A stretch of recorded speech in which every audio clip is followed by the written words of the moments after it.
Bonsoir à tous. Alors, une petite vidéo pour corriger le premier exercice de type brevet que je vous avais donné aujourd'hui. Donc, dans l'ensemble, le travail sur la première question, puisqu'il fallait montrer que BC était égal à 8 cm, a été réussi. Petite remarque, justifiez que vous utilisez la trigonométrie parce qu'on est dans un triangle rectangle et qu'on a un angle aigu, ce qui nous permet d'utiliser la trigonométrie. Ensuite, vous devez indiquer, donc par rapport à cet angle, ce que représente ce que l'on cherche, c'est-à-dire ici l'hypoténuse face à l'angle droit, et ce dont on dispose, c'est-à-dire ici le côté adjacent.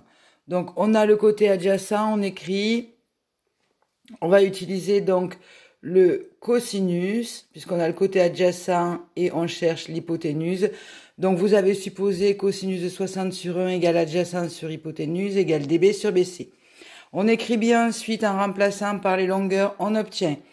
Et on a cosinus sur 1 égale 4 sur BC. On fait, je me rapproche pour ceux qui ont encore du mal, le produit en croix. On cherche BC, donc on part de la diagonale opposée. 1 fois 4 divisé par cosinus de 60 et on obtient BC. Donc, on en déduit que BC égale 4 fois 1 divisé par cos de 60 degrés. Donc, BC égale 8 sur 1 égale 8. Donc, et on écrit, on rédige la phrase réponse ainsi, BC est égal à 8 cm. Quand on parle de longueur, si je dis BC est égal à 8, c'est comme si je mettais le signe égal, je ne mets pas de crochet. Par contre, quand je parle du côté BC, ici, j'écris entre crochets. Hein, entre crochets, c'est le côté, son nom. Sans crochet, c'est sa longueur. Allez, deuxième partie. Alors, la deuxième partie, il y avait plusieurs manières de l'aborder. On va voir après laquelle était la plus simple. Donc, il nous fallait calculer cette fois CD en centimètres. Je reviens sur la figure. Donc, CD, c'était ce côté, c'est-à-dire le côté opposé à l'angle qui était connu. Donc certains ont utilisé, on avait deux méthodes possibles, soit la trigonométrie, soit Pythagore. On pouvait utiliser Pythagore puisqu'on avait 4 cm et qu'on venait de vérifier que ce côté était égal à 8. Donc on était sûr qu'il était déjà égal à 8.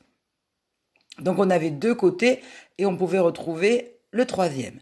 Donc partons dans la trigonométrie puisque beaucoup ont utilisé ça. Donc dans le triangle CBD, je fais remarquer, on met pas de chapeau. Si je mets un chapeau, c'est un angle. Rectangle en D, on justifie. Donc CD, c'est le côté opposé à l'angle CBD. CB est l'hypoténuse et on peut se rappeler que c'est 8 cm. Donc on cherche CD, on va utiliser le sinus. Sinus de 60 sur 1, c'est le côté opposé sur l'hypoténuse, c'est-à-dire CD sur CB. On écrit bien qu'on remplace par les longueurs. Donc on obtient sinus de 60 sur 1 égale CD sur 8. On utilise le produit en croix. Cette fois, on cherche CD, donc on part de l'autre diagonale. Sinus de 60 fois 8, divisé par 1 ou pas d'ailleurs, puisque ça revient au même, égale CD. Donc on arrive à CD égale 4 racine de 3, on utilise la touche double flèche ou SD, on obtient environ égal 6,92, 2. Attention, la consigne c'était d'arrondir au dixième près, donc CD mesure 6,9 cm au dixième près. On pouvait aussi, certains l'ont fait, utiliser tangente en utilisant le côté opposé et le côté adjacent. On avait CD sur BD et ça faisait CD sur 4. Je ne détaille pas le calcul, vous êtes que deux à l'avoir fait, vous l'avez bien fait. Donc voilà.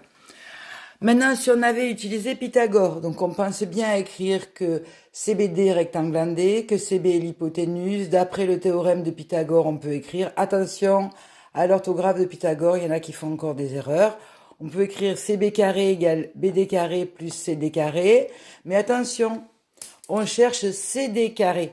Donc comme on cherche CD carré, on va transformer, il est ici, on le fait basculer de l'autre côté et ça devient CB carré moins BD carré. Donc en remplaçant par les longueurs, on obtient CD carré égale 8 au carré moins 4 au carré, 64 moins 16, attention ça fait 48, certains ont mis 46. D'où CD égale racine de 48, pareil, c'est normal, on obtient la même chose que tout à l'heure, 4 racines de 3, 6,92, 82, donc on arrondit au dixième, 6,9 au dixième près.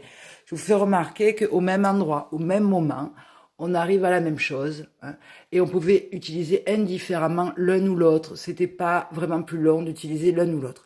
Par contre, petit c, le plus simple était d'utiliser Pythagore, et je vais expliquer pourquoi. Donc on était dans ce triangle-là, cette fois. On avait les 6 ici, on avait le 8 depuis le début, et ce qu'on cherche, c'est AC, c'est-à-dire cette fois l'hypoténuse. Et là, on n'a pas de soustraction à faire, puisque le carré de l'hypoténuse, c'est la somme des carrés des deux autres côtés. Donc, on n'a rien à changer dans notre égalité de Pythagore, c'est le plus simple, c'est le plus court, et on est sûr de nos longueurs. Parce que si vous vouliez utiliser la trigonométrie, eh bien, il fallait avoir un des deux angles. Alors, certains d'entre vous ont cherché cet angle-là, ou celui-là.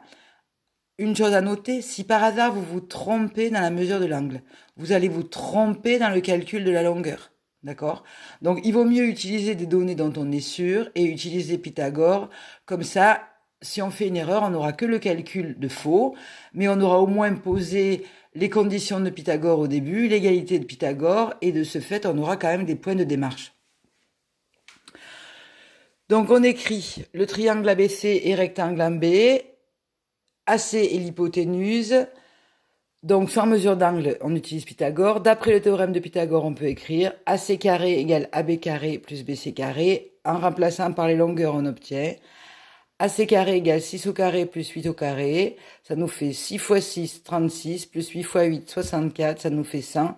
D'où AC égale racine de 100 égale 10. On n'oublie pas sa phrase réponse. AC mesure 10 cm. Donc, si on fait un petit point sur ce que je vous ai rendu et sur ce qui figure sur ce tableau, vous voyez que chaque fois, j'ai justifié l'utilisation de la trigonométrie et de la formule utilisée. Ici, qu'il y a une phrase réponse avec l'unité. Ici aussi, soit on justifie l'utilisation de la trigonométrie et de la formule choisie, ou l'utilisation de Pythagore sur laquelle on écrit l'égalité, et on fait une phrase réponse avec l'unité.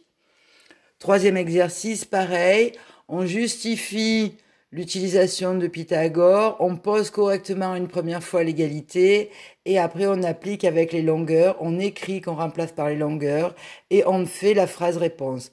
C'est à la seule condition d'avoir tous les éléments qui permettent d'engager les calculs que vous pouvez obtenir les points de communication. Si vous n'engagez pas cette démarche de rédaction, vous n'avez pas de points de communication. Voilà, bon courage pour les exercices d'aujourd'hui.